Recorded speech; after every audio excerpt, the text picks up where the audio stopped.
Those who believe they are a separate self suffer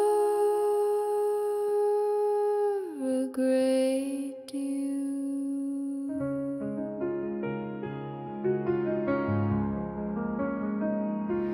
When you believe that you are a separate self, distinct from everything else, you immediately feel disconnected from the world. You begin to believe, this is me, that is mine, that is not me, that is not mine. Where there is a me, there is possession. Where there is possession, there is desire for what is not possessed. And that is the very definition of lack. As long as there is a sense of separation, there will be a sense of lack. And how can there be happiness in lack? Lack is suffering.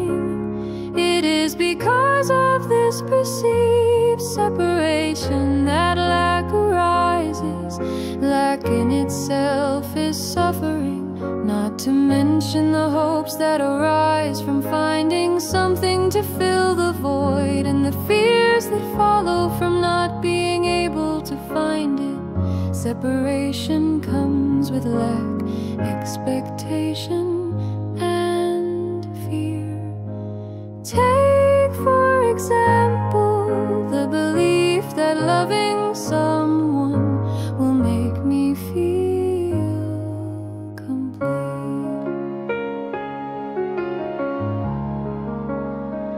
How can you ever be complete that way?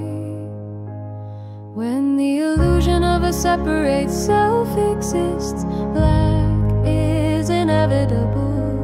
Even when you are with the one you love, you're still two separate beings.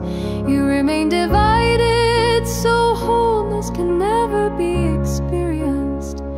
When you're apart, there is longing. When you're together and they don't meet your conditions, there is still lack.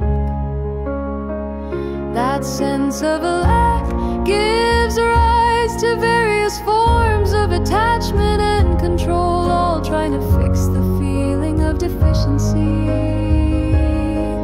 But these actions are rooted in the belief I am separate from them, I need them to be happy. So whatever you do only reinforces the mistaken belief, and lasting happiness remains out of reach. The more you try to fix a separation that was never real to begin with, the more you reinforce the illusion that it is real, only creating more lack, more disappointment, more pain.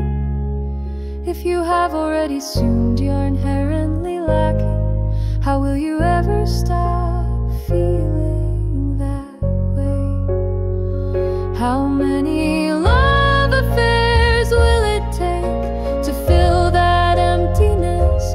True wholeness will never come if you still believe in the existence of a separate self. That belief is the very source of lack, and it will carry that sense of deficiency with you through countless lifetimes, even if you are reborn as a celestial God. Therefore, only when you see the nature of the separate self, only when you recognize that it is a mere illusion and realize who you truly are, realize your own natural perfect state, will you find the fullness unconditional happiness that's always been